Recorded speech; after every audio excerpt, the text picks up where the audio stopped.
ঠাকুরগাঁয়ে হয়ে গেল ঐতিহ্যবাহী মুখোশ নৃত্য। মঙ্গলবার বিকেলে ঠাকুরগাঁও সদর উপজেলার জগন্নাথপুর ইউনিয়নের ছোট সিংয়া গ্রামের শিবকালী মন্দিরের চড়ক পূজাকে ঘিরে অনুষ্ঠিত হয় এই ঐতিহ্যবাহী মুখোশ নৃত্য।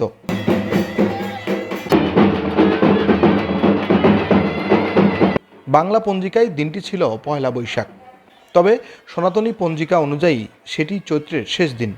পুরনো বছরকে বিদায় জানিয়ে নতুন বছরকে বরণ করে নেওয়ার এই সন্ধিক্ষণেই উদযাপিত হয় চৈত্র সংক্রান্তি। আর এই উৎসবের প্রধান আকর্ষণ চড়ক পূজা।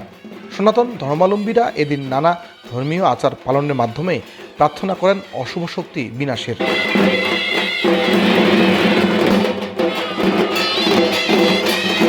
সিংহিয়া গ্রামের শতবর্ষী শিবকালী মন্দিরকে কেন্দ্র করে এই চড়ক পূজার আয়োজন। পূজা শেষে শুরু হয় মুখোশ নৃত্য। বিশেষভাবে তৈরি পৌরাণিক দেবী চামুণ্ডা কালীর মুখোশ পরে শিল্পীরা এই নৃত্যে অংশ নেন। শিল্পীদের মধ্যে কিছু শিশুরাও রয়েছে। এই নৃত্যের তাৎপর্য মূলত আধ্যাত্মিক। বিশ্বাস করা হয় মুখোশ পরে নৃত্যের মাধ্যমে অশুভ শক্তিকে দূরে সরিয়ে শুভ শক্তির আহ্বান জানানো হয়।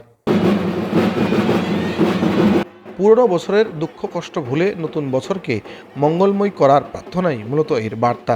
তবে পাশাপাশি খরা, বন্যা, ঝড়, শিলাবৃষ্টি কিংবা সামাজিক রাজনৈতিক অস্থিরতা থেকেও মুক্তির কামনা করা হয়।